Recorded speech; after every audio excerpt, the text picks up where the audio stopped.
Nós estamos em tempo de reconstrução. Não é apenas uma reconstrução no que diz respeito ao nosso templo físico, Leon. Nós já falamos isso aqui, estamos batendo nessa tecla. Você percebe que a nossa igreja está em reconstrução, está em reforma, nós estamos melhorando a nossa estrutura física e calha muito bem o tema da mensagem. Mas não é só sobre isso que eu estou falando. Aliás, isso é o menos importante. O mais importante é a reconstrução da sua vida espiritual. O mais importante é a reconstrução do seu casamento. O mais importante é a reconstrução do seu relacionamento com seus filhos. E é sobre isso que nós estamos falando aqui. Na semana que nós pregamos aqui, a primeira semana que nós falamos, nós usamos o seguinte subtítulo: por que a sua vida parou de andar? Quem lembra aqui desse subtítulo? Por que a sua vida parou de andar? E nós usamos o texto. E nós usamos a história do povo judeu, que havia tido ali uma paralisação nas suas vidas espirituais, por conta de negligências pessoais, por conta de negligência em relação às suas prioridades. E nós trouxemos 3 pontos. Falamos sobre acomodação, por que nós nos acomodamos, e quando nós nos acomodamos, o que é que acontece? Esse foi o primeiro ponto que nós falamos há 15 dias atrás. Falamos também que quando nós invertemos as prioridades, as consequências negativas vêm e nós sentimos nas nossas vidas como que um peso de maldição. As coisas não andam. E nós falamos também que nós deveríamos olhar para a nossa história. Porque no curso da nossa história, o Senhor esteve lá.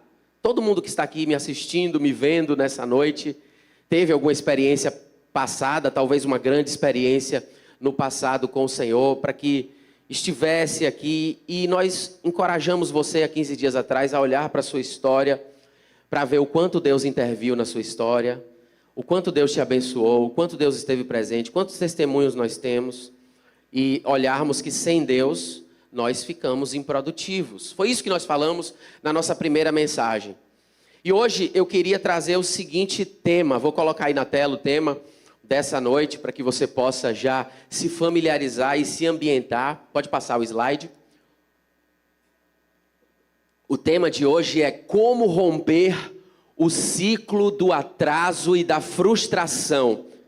Repita aí no seu coração. Não precisa repetir comigo. Como romper esse ciclo? E aí nós vamos falar aqui sobre frustração, nós vamos falar sobre atraso, nós vamos falar sobre aquilo na nossa vida que nós muitas vezes plantamos, mas não colhemos a contento. Mas não colhemos na medida em que nós plantamos. Trabalhamos, mas não vemos o melhor resultado, ou pelo menos o resultado esperado. E o livro do profeta Ageu é um livro curto. O profeta Ageu fala de uma forma sucinta, mas muito assertiva. E eu queria agora passar para o texto. Como romper o ciclo do atraso, portanto, e da frustração. O texto é Ageu, capítulo 1, nós lemos até o 6, o versículo 6. Nós vamos ler agora do versículo 7 em diante, até o final do texto. E eu queria que você prestasse muito atenção naquilo que o Senhor tem para falar ao seu coração. Abra sua Bíblia aí em Ageu, nós vamos também já colocar na tela, e você poderá acompanhar. E nessa noite sair daqui sabendo o caminho, a forma, o jeito, o mecanismo, alguma maneira de como romper o ciclo da frustração e do atraso, seja em qualquer área da sua vida. É claro que a nossa ênfase aqui é sempre espiritual. Nós sempre estamos falando aqui, e o que mais importa é a vida espiritual, porque nós, no começo da mensagem, da nossa série de mensagens, já até dissemos que o que mais importa é a nossa vida espiritual. Eu acho que não vai para a tela, está com um certo atraso aí. Então acompanhe na sua Bíblia, ou acompanhe aí no seu celular. Não sei se os slides vão estar sendo processados, mas vamos lá. Ageu capítulo 1, versículos de 7 em diante, até o último. Diz assim: assim diz o Senhor dos Exércitos, considerai o vosso passado. Subi ao monte para trazer madeira, isso é o Senhor falando, e edificai o templo. Eu me agradarei dele e serei glorificado, diz o Senhor. Veja o que o Senhor pede para o povo fazer.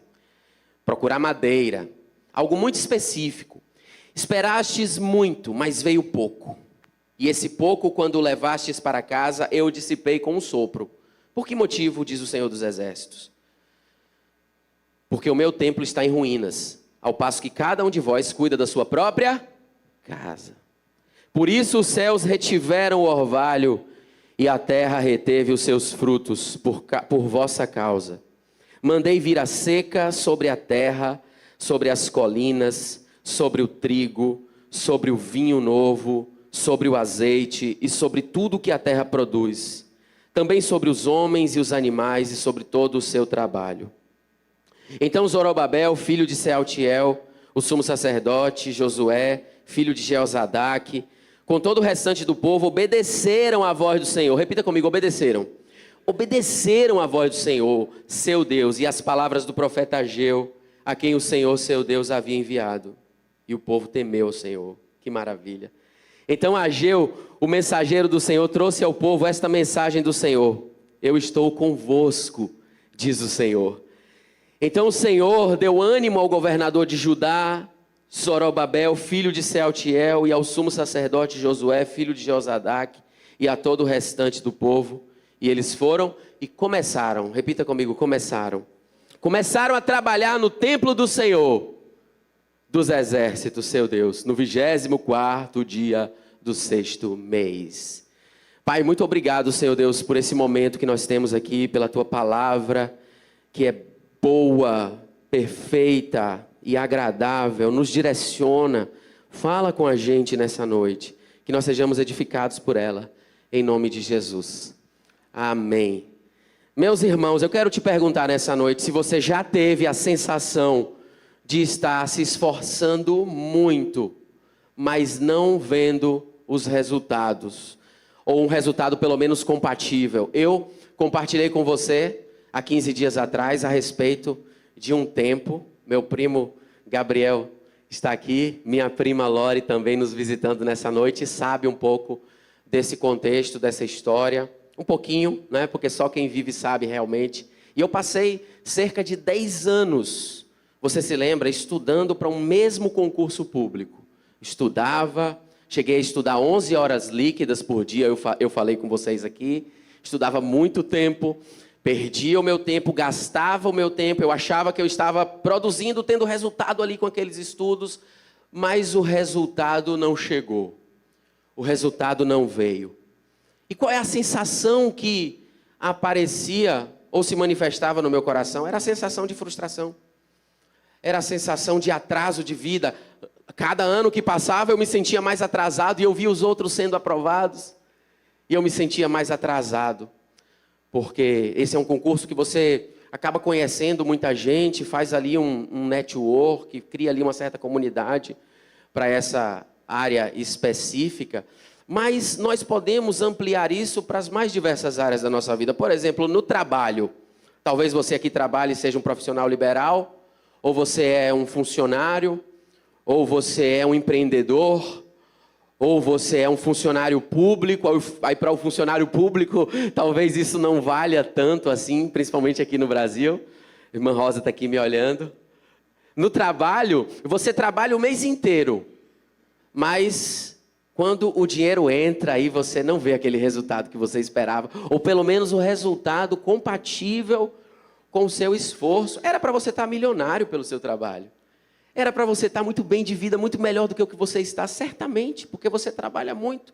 Muito além das 8 horas que foram estabelecidas pela consolidação das leis do trabalho há muito tempo atrás. Talvez você acorde muito cedo, acorde antes mesmo de o sol nascer e trabalha, e só deixa de trabalhar quando escurece. E o salário, como já dizia a escolinha do professor Raimundo, ou então o resultado financeiro, é bem pequenininho. Na família também nós vemos esse ciclo de atraso e de frustração na nossa família. Eu já passei por isso no meu casamento. Eu sou pastor, mas eu não sou o Superman. Eu sou pastor, mas eu não sou um super-herói. E na família, muitas vezes, a gente tenta, e Lu também, e tenta ser paciente, tenta melhorar, tento ser melhor marido, ela tenta ser melhor esposa, Marielson tenta ser um melhor marido, Márcia tenta ser uma melhor esposa, nós tentamos fazer com que o ambiente em casa seja um ambiente de paz, e tentamos realmente, eu sei que você já tentou muito para o seu casamento, mas passa talvez 2 dias e tudo desmorona, né? A iniciativa primeiro é de um, e aí aquele um que tomou a iniciativa de melhorar o casamento, de colocar mais qualidade no casamento e no relacionamento, se frustra. E aí depois, um mês depois, o outro passa a tentar melhorar o relacionamento. Nunca são os dois, é incrível, né? Nunca os dois coincidem em querer melhorar juntos. E aí muitas vezes o nosso casamento, a nossa família anda num ciclo de quê? Como está na tela, de atraso e de frustração. E aí os casamentos vão ficando frios, os casais vão ficando frios uns com os outros. Na vida espiritual, da mesma maneira, pode ser também aplicado esse ciclo de atraso e de frustração, esse marasmo, esse tanto de tentativa que nós fazemos, porque a gente ora, a gente lê a Bíblia. Quem é que não ora? Quem é que não lê a Bíblia? A gente não precisa nem perguntar, pedir para levantar a mão. Você ora, você pode orar 1 minuto por dia, 1 minuto por semana, mas você ora, você lê a Bíblia, você pelo menos quer ter uma vida espiritual melhor. Você está aqui na igreja por causa disso, porque você quer ter um melhor desempenho espiritual, mas você não sente a correspondência, o fogo não desce, a língua estranha não acontece, o dom espiritual que a gente tanto pede muitas vezes não vem, e nós parece que entramos nesse ciclo de atraso, de corrupção. Meu irmão, é importante que a gente note, diante dessa palavra, que tudo começa no coração. Nós precisamos decidir primeiro no nosso coração, porque do coração procedem todas as saídas, as fontes da vida. Se for uma decisão apenas matemática, matematicamente, se eu fizer isso aqui, o meu casamento vai melhorar. Matematicamente, baseado em números, baseado já em um projeto que eu já vi ali de outro casamento ou de outra família, se eu fizer isso aqui, a minha família vai melhorar, ou a criação dos meus filhos vai se tornar uma criação mais efetiva, ou a minha vida espiritual vai melhorar. Não, não é algo burocrático. É algo que tem que começar no coração. O seu coração tem que decidir a melhora. O seu coração tem que decidir a mudança e a transformação. Por que a sua vida parou de andar? Foi o tema da primeira semana. E como romper o ciclo do atraso e da frustração é o tema de hoje. Foi exatamente isso que o povo de Israel vivia nos dias do profeta Ageu. Eles trabalhavam, está lá escrito em Ageu capítulo 1, versículo 6. Olha aí na sua Bíblia. Ageu capítulo 1, versículo 6 está escrito o quê?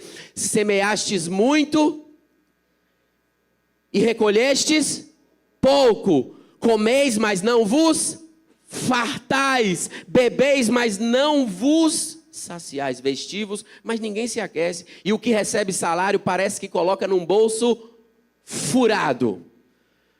É exatamente isso que o povo lá do tempo do profeta Ageu, 520 anos antes de Cristo, porque o profeta Ageu profetizou 520 anos antes de Jesus, porque o povo de Judá tinha voltado do exílio no ano 538. Um exílio que durou 70 anos. E quando eles voltaram, cheio de fome, de vontade de reconstruir, é o tema da nossa série. Era tempo de reconstrução na época do profeta Ageu. Era tempo de reconstrução quando o povo voltou da Babilônia para reconstruir o templo e reconstruir a cidade de Jerusalém e reconstruir o país Judá. Não se chamava de país na época. Mas o povo desanimou. Mas o povo, quando veio a primeira dificuldade, o povo parou de querer reconstruir. E é assim que acontece com a nossa vida também, né? Diante das primeiras dificuldades, a gente para de reconstruir o nosso casamento.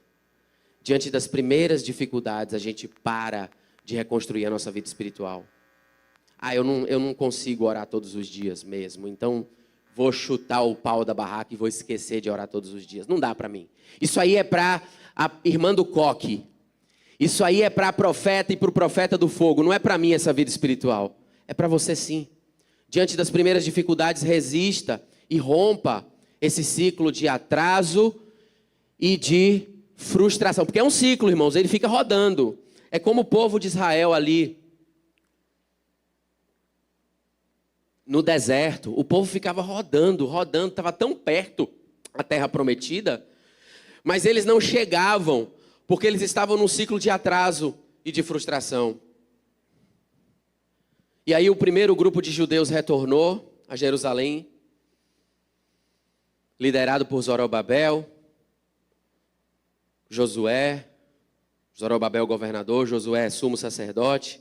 A cidade estava em ruínas, as muralhas estavam no chão e o templo tinha sido destruído por Nabucodonosor. E era um desafio para aquele povo reconstruir. Era um desafio para aquele povo se manter firme e constante. É um desafio para mim e para você nos mantermos firmes e constantes no Senhor. Eu quero trazer uma chave aqui para você nessa noite da nossa mensagem. Qual é a chave da nossa mensagem nessa noite?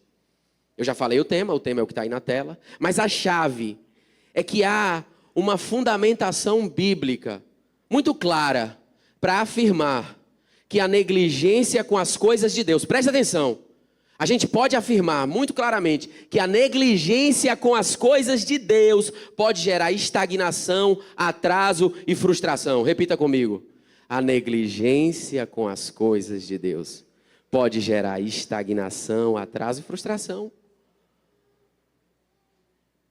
Pode até parecer uma mensagem da teologia triunfalista, isso, mas não é. Nós temos amparo bíblico para isso. E não é apenas amparo veterotestamentário, é amparo no Novo Testamento também. É um atraso que não é somente espiritual, mas é também material. Você sabia que você pode entrar também num ciclo de atraso na sua vida material, na sua vida financeira e na sua vida familiar por conta de negligência com as coisas de Deus?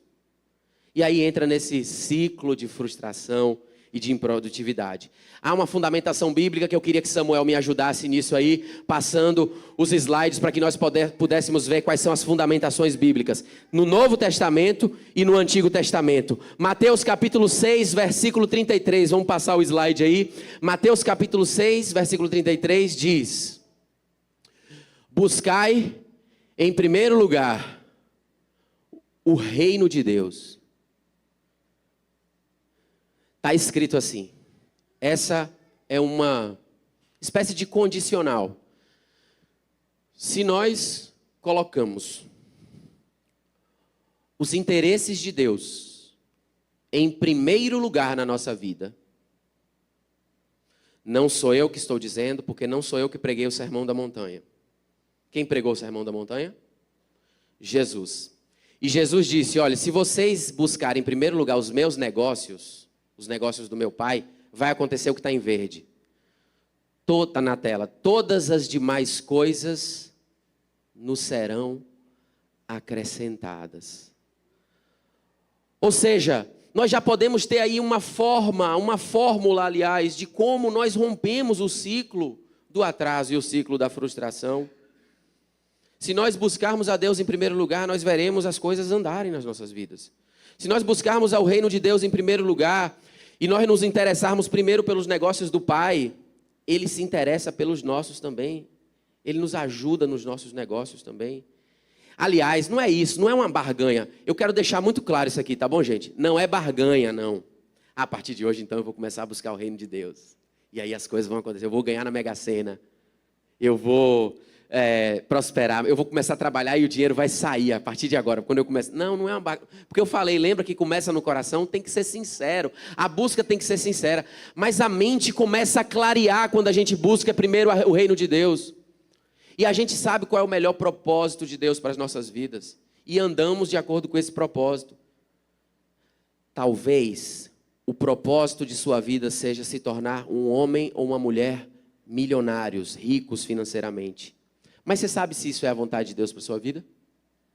Se você buscar em primeiro lugar o reino de Deus e a sua justiça, todas as demais coisas vão ser acrescentadas. Mas isso não quer dizer que seja feita a minha vontade, assim na terra como no céu. Isso quer dizer que a vontade de Deus vai passar a fazer sentido para você.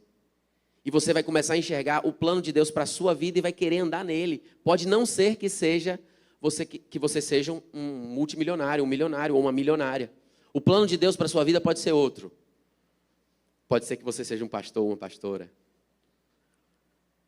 Pode ser que você seja alguém que faz um trabalho social. E você vai se descobrir nisso. Pode ser que você seja um advogado. Pode ser que você seja um médico. Deus vai te usar como médico. Maurício me mostrou essa semana, meu primo, um vídeo de uma cafeteria lá no Japão, em que o dono da cafeteria estabeleceu que aquela cafeteria seria uma cafeteria cristã. E o que é que ele faz? Foi um vídeo muito curto, foi um vídeo muito curto. E o que é que ele fazia? Lá no Japão, em que o evangelho é muito restrito e limitado, as pessoas entram na cafeteria, ele oferece o melhor café, a pessoa sente o prazer pelo melhor café, porque quem entra numa cafeteria, como eu entro, para pagar R$12 num café, né? Tem que gostar muito. Aí a pessoa entra, eu gosto de café expresso, então eu entro. A pessoa entra e lá ela é evangelizada, ele fala de Jesus, ele ora por aquela pessoa, ele ganha. Esse foi o propósito que Deus estabeleceu para aquele homem. Qual é o propósito que Deus estabeleceu para a sua vida? Busque em primeiro lugar o reino de Deus e todas as demais coisas vão ser acrescentadas. Não é barganha, gente. Não é barganha, William. É um princípio. Não é barganha. Se eu buscar, vai acontecer. Não, é um princípio, é natural. Isso está escrito em toda a Bíblia. Agora vamos para Deuteronômio, capítulo 28. Quem lembra de Deuteronômio, capítulo 28? Está escrito, se atentamente, está aí na tela, se atentamente ouvires a voz do Senhor teu Deus.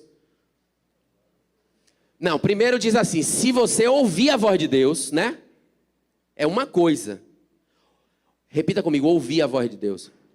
Ouvir a voz de Deus é uma coisa que muita gente não sabe mais ouvir a voz de Deus.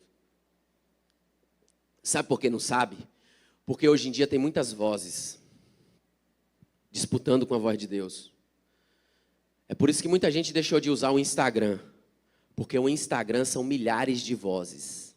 Você vai passando ali o feed e são muitas vozes. Venha fazer a pós-graduação. Venha fazer o curso tal, que você vai ficar bem de vida. Venha fazer. Aí você vai ali ouvindo várias vozes, mas nós estamos falando da voz de Deus. Se você ouvir a voz de Deus, e com o Instagram fica difícil a gente ouvir a voz de Deus.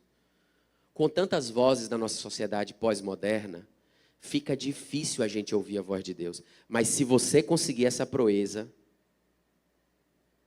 nós veremos o Senhor agir na nossa vida.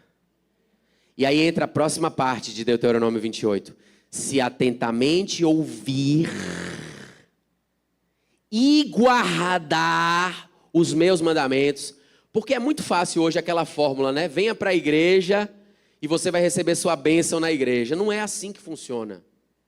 A oração do pastor, do bispo, do apóstolo, do semideus vai orar por você e você vai receber. Não, é se guardar os mandamentos. Aí vai lá.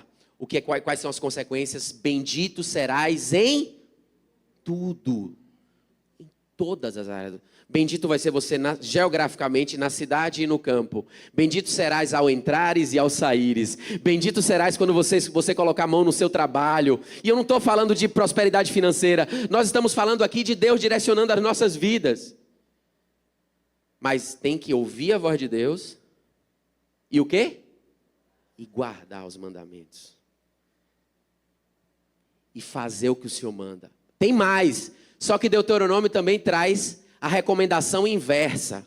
Ou traz a consequência inversa. Se você ouve a voz de Deus, as coisas acontecem na sua vida. E Deus começa a te direcionar. E você se torna uma pessoa abençoada. Quem quer ser abençoado aqui? Ouça a voz de Deus e guarde os mandamentos. Agora Deuteronômio, vamos passar o slide aí. Diz assim também, no mesmo livro. Só que lá no versículo 14, se não me falha a memória, em Deuteronômio 28. Se, porém, não cumprirdes ou não ouvirdes a voz de Deus e não cumprirdes os seus mandamentos, meu irmão, é pesado. Eu não queria nem falar sobre isso aqui domingo de noite. Porque é culto para visitante. A gente não tem visitante, então vamos falar. Você vai ser maldito se você não ouvir e não cumprir os mandamentos do Senhor. É muito pesado. Maldição é um termo forte. Eu não gosto nem de usar. Se torna um palavrão quando a pessoa está ali nervosa e ela fala assim, maldição! Ali se torna um palavrão. Maldição é maldizer. Maldição, está lá em Provérbios que maldição é como se fosse uma palavra profética negativa que se cumpre. Uma prescrição negativa que se cumpre na vida de alguém. Tem gente que está debaixo de bênção, mas eu também acredito que tem gente que está debaixo de maldição. Trabalha e as coisas não acontecem. Eu não estou falando só de dinheiro. Tenta melhorar no casamento, na vida espiritual, mas as coisas não acontecem. Tenta ouvir a voz de Deus, mas Deus não fala. Tenta entender o mundo espiritual, mas não consegue compreender. Porque há algo no coração que precisa ser mudado. E o que precisa ser mudado passa por ouvir e por obedecer. E nós vamos ver isso mais para frente. Vamos passar o slide, então. O outro texto é Provérbios, eu vou passar bem rápido, capítulo 3, versículos 9 e 10. Tem lá uma condicional que é apresentada no âmbito dos bens. Honra ao Senhor com os teus bens. E o que é que acontece se você honra ao Senhor com os seus bens de forma generosa? Os teus celeiros se encherão. O que eu quero dizer para você, meu irmão e minha irmã, é que a negligência com as coisas de Deus pode gerar estagnação e atraso na sua vida e frustração. Se você não acredita nisso, você pode rasgar vários textos bíblicos. Vários. Porque eu trouxe apenas 3 aqui, mas são muitos. E Deuteronômio 28 é um texto-chave na peregrinação mosaica, na lei mosaica, na ideia de Moisés, na transmissão da palavra de Deus para o povo de Israel. Mas eu quero continuar essa ministração, essa pregação com o próximo slide, trazendo para você o ciclo da frustração e da improdutividade. Como é que começa a frustração? Está aí na tela. Como é que começa esse ciclo de frustração e de improdutividade? Em primeiro lugar, vem a negligência espiritual. E está no versículo 2 de Ageu, que a gente leu há 15 dias atrás. O versículo 2, se você quiser acompanhar na sua Bíblia, diz: assim diz o Senhor, este povo diz, é o povo que diz, não chegou o tempo ainda de reconstruir o templo. É o povo que diz. Ou seja, deixa o templo para depois. Deixa a oração para depois. Deixa as coisas de Deus para depois. Deixa a igreja para depois. Deixa Jesus voltar para... Vai demorar mesmo, não vai ser por agora mesmo. A Rússia precisa ainda bombardear a Europa. A bomba atômica ainda nem foi lançada, então deixa para depois. Depois eu me ajeito e me ajusto espiritualmente. Vou continuar pecando e depois lá. Ou então, se você tem um pensamento calvinista, ultra calvinista, você vai falar assim: não, no final eu vou ser salvo. Né? Mas não vá nessa não, porque eu salvo uma vez, salvo forever. Mas aí não vá nessa não, porque pode ser que você não seja salvo, né? Pode ser que você não seja salvo. Quem sabe mesmo? Nós sabemos, eu tenho convicção da minha salvação. Quem tem convicção de sua salvação aqui? Não precisa nem... Eu tenho. Mas, talvez, né? Então, tem que manter uma vida íntegra. Tem que manter integridade. Não pode ser negligente espiritualmente, porque o ciclo da frustração e do atraso começa com negligência espiritual. Eu trabalho muito. Eu tenho uma vida, uma família gigantesca. Não dá para mim. Eu me canso demais, é muito cansado. Não dá para eu ser tão espiritualmente forte assim. Não, dá sim, porque a prioridade é o reino de Deus. E aí depois, uma setinha para baixo, a negligência espiritual provoca um esforço que não satisfaz. E aí você não percebe. Você está levando sua vida, como o Martinho da Vila. Deixa a vida me levar. Vida leva eu. E aí as coisas vão passando. A vida vai passando, o tempo vai passando. E você faz um esforço hércules no seu trabalho. Você faz um esforço demasiado na sua família. Você faz um esforço gigantesco para ser uma pessoa espiritualmente melhor. Mas você não é satisfeito. Você aquele esforço não está te satisfazendo. Você não está sendo correspondido no seu esforço. Era assim que o povo estava. O povo trabalhava, mas não dava resultado. O povo lá no tempo do profeta Ageu. O povo comia, mas não se fartava. Bebia, mas não se saciava.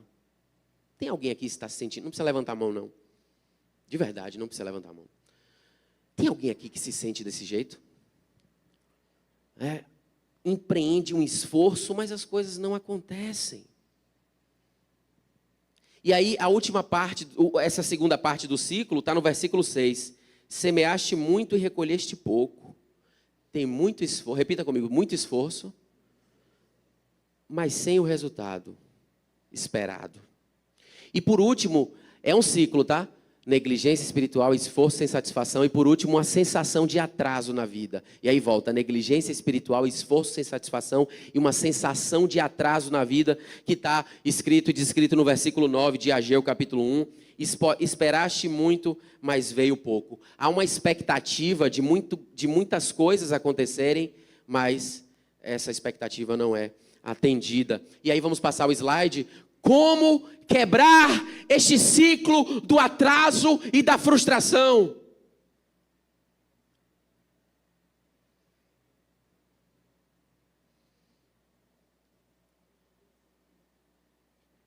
Como romper essa espiritualidade fraca?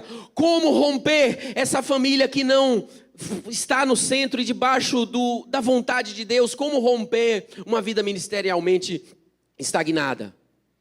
Como quebrar este ciclo? Vamos passar o slide. Nós quebramos esse ciclo quando nós... E aí, cada palavra eu escolhi, irmãos. O verbo começar. Comece a dar prioridade a Deus. Porque foi isso que Zorobabel fez. Foi isso que o governador Zorobabel fez. Foi isso que Josué, o sumo sacerdote, fez. Tem que começar. Eu estou ouvindo essa palavra, mas essa semana eu ainda vou pisar na bola. Essa semana eu ainda não vou melhorar. Essa semana eu ainda não vou fazer uma revisão de vida para que eu possa iniciar esse processo de prioridade a Deus. Prioridade efetiva ao Senhor. Mas o versículo 14, lá na parte final do versículo 14, na sua Bíblia aí está escrito assim: Zorobabel, Josué e todo o povo começaram a trabalhar para a obra do Senhor. Tem que começar hoje a priorizar o reino de Deus. O dia é hoje, a hora é agora. Você não pode sair daqui sem tomar essa decisão de começar a dar prioridade verdadeira. Eu sei, irmãos, eu não quero ser injusto, desonesto, eu não quero ser agressivo com você nessa noite. Eu repito, eu não quero ser injusto, eu não quero ser desonesto e eu não quero ser agressivo com você nessa noite. Eu sei que você frequenta a igreja, eu sei que você ora, eu sei, mas será que não está faltando alguma coisa? Será que não está faltando um coração alinhado a Deus? Será que não está faltando uma conexão verdadeira? Sabe por quê? Porque Deus não aceita a gente pela metade. Não adianta dar pela metade. O dízimo, que é a 10ª parte, ele é algo que foi estabelecido lá no Antigo Testamento, antes mesmo da lei. Porque a casa do Senhor precisa de manutenção. Mas o dízimo não expressa a vontade de Deus para a nossa vida. Porque o dízimo fala de 10%. A vontade de Deus para a nossa vida é: larga tudo que você tem e me segue. A vontade de Deus para a nossa vida é: se entregue por inteiro para mim. A vontade de Deus para a nossa vida é: sirva a mim com o seu trabalho, se doe por inteiro. Seja sincero dentro desse coração aí, que muitas vezes não é verdadeiro. Você pode enganar todo mundo, mas você não engana Deus. Eu posso enganar como pastor e ter uma performance incrível aqui no culto.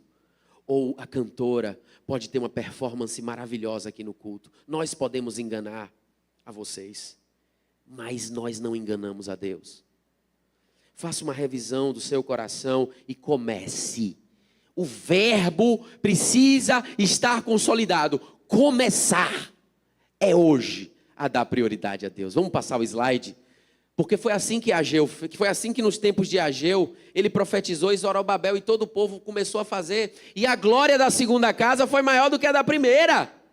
É o que está escrito em Ageu. Eu quero, para encerrar, trazer 4 princípios aqui, como está na tela, para romper o ciclo da frustração e da improdutividade. Coloque esses princípios em prática e você verá. Esses 4 princípios estão aonde, pastor? O senhor inventou da sua cabeça aí criativa? Não. Os 4 princípios estão no texto bíblico, Ageu capítulo 1. Vamos lá, o primeiro princípio é obediência, em primeiro lugar. O versículo 7 diz: assim diz o Senhor dos exércitos. O Senhor fala e a gente obedece? Qual foi a vontade de Deus para o povo naquela época? Tragam madeira para o templo. O povo precisava se mobilizar neste sentido. E aí no versículo 8, o povo tomou a decisão e obedeceu ao Senhor. E a glória da segunda casa foi maior do que a da primeira. Vai ser na sua vida também. Quando você ouvir a voz de Deus, não endureça o seu coração. Vira para a pessoa que está do seu lado. Se for seu parente, seu amigo, alguém próximo, fale isso para ela. Se você ouvir a voz de Deus, não endureça o seu coração. O ponto 2. Ouvir a voz de Deus muda a nossa postura. Isso está no versículo 12. Zorobabel, Josué e todo o povo, está grifado em vermelho aí, obedeceram à voz do Senhor. Cada palavra vale muito. Começar, obedecer, voz do Senhor. Deus fala com você? Eu conheço pessoas que já disseram, William, que Deus fala audivelmente, fala no ouvido. Eu nunca ouvi Deus falar comigo assim. Mas Deus já falou comigo de outras maneiras. Deus já falou comigo através de situações que pareceram, por exemplo, um déjà vu. Aquilo já tinha acontecido num sonho ou em alguma outra esfera da minha mente e aconteceu de novo. Hoje mesmo eu tive um sonho. Eu nunca sonho. Eu não vou contar para você não, viu? Hoje eu tive um sonho. Foi um sonho que está me intrigando, né? Eu vou contar para quem tem dom de revelação aí de sonho. Está me intrigando esse sonho. Deus nunca se comunica comigo através de sonho. Mas Luana, minha esposa, que saiu, ela ouve a voz de Deus através de sonho. Deus fala com ela todos os dias através de sonho. E são coisas, irmãos, que são batata. Ela vê alguma coisa e aquela coisa acontece. Deus fala com ela através de sonho. Deus fala muito comigo através do estudo da palavra. Eu pego uns compêndios de teologia dessa grossura, né, e começo a estudar. E depois de eu ler muito, passo anos lendo, aí eu vou, a vontade de Deus aqui para a minha vida. Eu busquei lá 10 anos atrás, só descobri 10 anos depois. É assim que Deus fala comigo. É lento. Como é que Deus fala com você? Como Deus fala com você? Quando Deus falar com você, dê ouvido à voz do Senhor. Obedeça à voz do Senhor. Porque ouvir a voz de Deus muda a nossa postura. O povo não estava ouvindo a voz de Deus, até porque não tinha profeta para falar. Ageu foi falar somente 520 anos antes de Cristo. E aí quando Ageu falou, o povo ouviu. Às vezes é preciso um profeta. E eu não estou falando do dom necessariamente da profecia. Às vezes é preciso uma pregação. Talvez Deus esteja falando com você através da minha pregação. Olha só, eu sendo usado por Deus aqui. Talvez Deus fale com você através de um vídeo que você assiste. E eu recomendo que você não assista muito vídeo não, tá? Porque senão vai embolar a sua cabeça. Hoje tem muita teologia na internet e você precisa seguir uma linha de pensamento. Você precisa seguir uma linha saudável. E essa linha, ela é embasada na palavra de Deus, que é a fonte primeira da manifestação da vontade e da voz de Deus. Se a profecia que você ouviu ou a revelação que você ouviu contradiz a palavra de Deus, não foi revelação, foi revelamento. Foi a voz do irmão, ou então do diabo, que falou através do irmão. E você se comoveu com aquela voz, porque o irmão chegou assim, eis que eu te digo, vaso. E aí você se comoveu com aquilo. Porque a forma como se comunica muitas vezes, a gente se impressiona. Mas Deus muitas vezes fala de uma forma mansa, tranquila. Na leitura de um texto, Deus fala com a gente. Através do irmão Júnior, Deus fala comigo. Através de uma conversa, brota a voz de Deus. Então, quando você ouvir a voz de Deus, o que é que você tem que fazer? Quando você ouvir a voz de Deus, você tem que obedecer. Ouvir a voz de Deus muda a nossa postura. O terceiro ponto, já estamos encerrando essa mensagem. A presença de Deus é a nossa maior força. Não é pelo seu braço, não é pelo seu impulso, pelo seu impulsionamento. Meu irmão e minha irmã, se o Senhor falar com você, Ele garante. Se o Senhor disser, eu estou com você, Ele garante. E foi o que Ele disse ali para Zorobabel, Josué e todo o povo de Israel. Ele falou assim no versículo 13, está aí na tela. Eu sou com vocês. Já pensou você ouvir isso de Deus? Eu sou com você. Aí você pode seguir, porque a presença de Deus é a nossa maior força impulsionadora. Mas tome muito cuidado, porque diante de tantas vozes que nós estamos tendo hoje no mundo pós-moderno, do Instagram, do YouTube, quem aqui não passa 1 hora, 2 horas, 3 horas rolando aquele feed ali no Instagram e atire a primeira pedra? Ou já passou? A irmã falou misericórdia, então ela já está atirando a primeira pedra aqui. Mas a gente passa ali pelo menos 10 minutos, né, rolando aquele feed ali, e as vozes ali. As vozes. E a gente confundindo a voz das pessoas que estão ali transmitindo a mensagem com a voz de Deus. Tome muito cuidado. Se o Senhor falar que Ele está com você, pode ir, que Ele garante. Foi isso que Ele fez ali com o povo de Israel. Ele garantiu que a sua presença estaria com eles. Ele garantiu que Ele estaria. Foi como Moisés. Quem lembra de Moisés? Moisés falou assim, se o Senhor não for comigo, eu não vou. Quem pode dizer isso aqui nessa noite?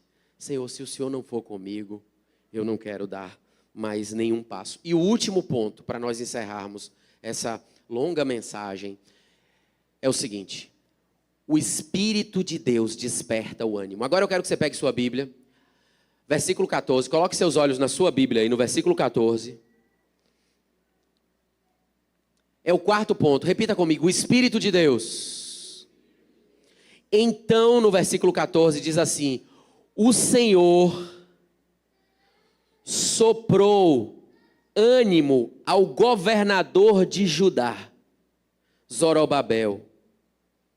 E aí, depois que ele soprou ânimo, está lá escrito, ó, o Senhor deu ânimo.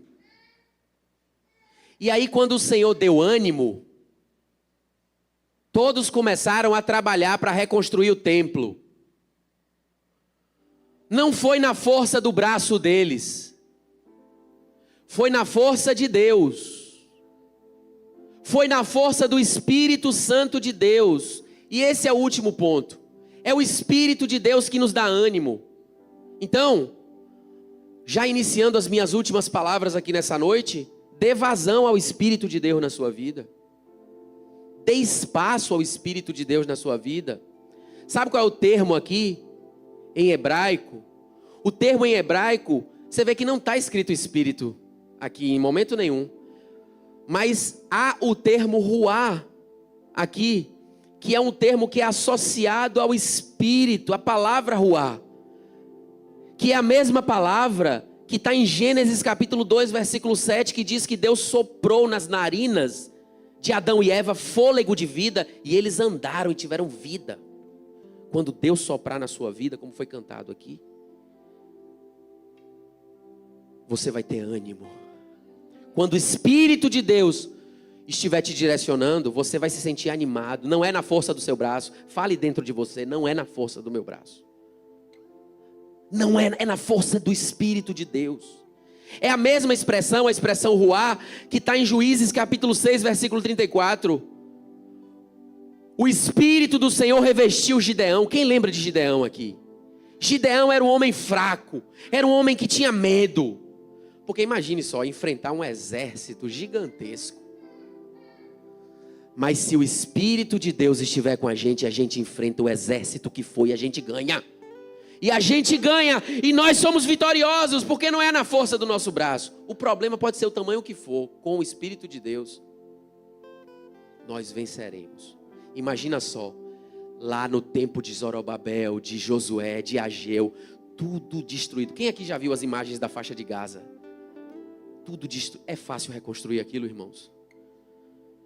É uma reconstrução que precisa ser feita. Talvez a sua vida esteja assim como a faixa de Gaza, destruída.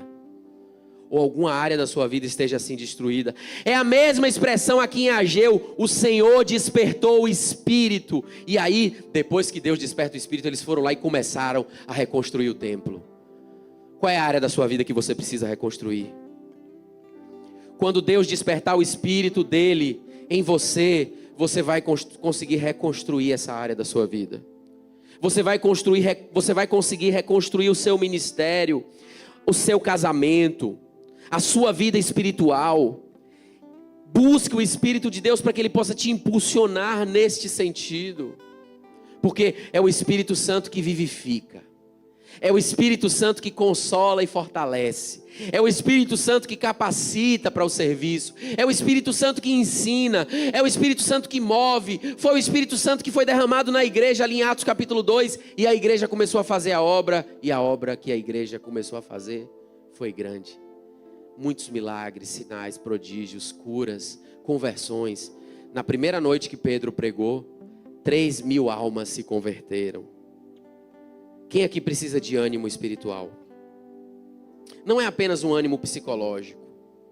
É um ânimo pneumatológico. Pneumatologia é a doutrina do Espírito Santo. A ciência do Espírito Santo. Você não precisa de ânimo psicológico. Você precisa de ânimo pneumatológico. É o Espírito de Deus. Levante agora, irmão. Vamos ficar de pé. O Espírito de Deus é a fonte do ânimo que faz o homem se mover de volta ao propósito. A última tela. Nessa noite você ouviu essa mensagem. Eu queria orar agora, colocar diante de Deus as nossas vidas. É assim que nós rompemos o ciclo da frustração, o ciclo do atraso. É dessa forma que eu falei, esse é o caminho. Se você colocar isso em prática, você verá que o Senhor fará algo grande, novo, renovação. Seja aberto, seja aberta ao Espírito de Deus. Comece a dar prioridade a Deus. Comece a colocar o Senhor em primeiro lugar. Comece nessa noite a ouvir a voz de Deus e a obedecer essa voz. Comece nessa noite a tomar uma decisão, a decisão de iniciar a reconstrução. Feche os seus olhos. Vamos mais uma vez cantar ao Senhor.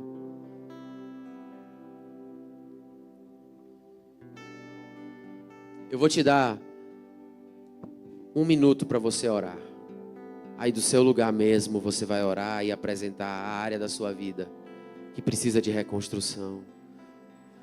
Você vai decidir aí no seu lugar romper o ciclo, a quebrar o ciclo do atraso. Quem vai quebrar aqui o ciclo do atraso?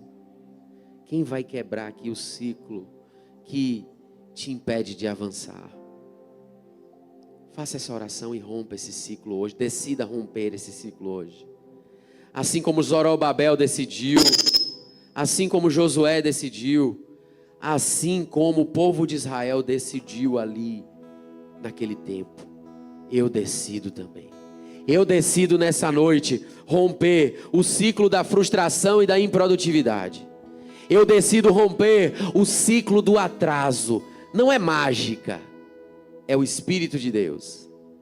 Não é mágica, é uma decisão minha de começar a restaurar hoje. Hoje. Hoje. O tempo é hoje. O Senhor não está falando de amanhã, Ele está falando de agora, uma decisão íntima no seu coração.